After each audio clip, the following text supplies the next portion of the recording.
রাতে ভাত খাবো, তা ভাত খাওয়ার জন্য আমার মাংস আছে, মাছ আছে, সবজি আছে। তা আমার কিছুই খেতে ভালো লাগছে না, আমি চাচ্ছি একটু ভর্তা বানাবো।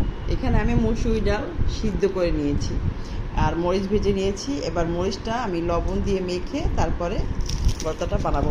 মরিচগুলোকে আমি ভেঙে নিচ্ছি।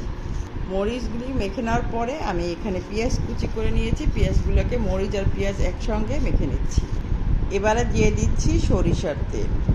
সরিষার তেল দিয়ে পেঁয়াজ রসুনটাকে ভালো করে মেখে নিব। আর এই ঝাল ঝাল ভর্তা কিন্তু খেতে অসাধারণ।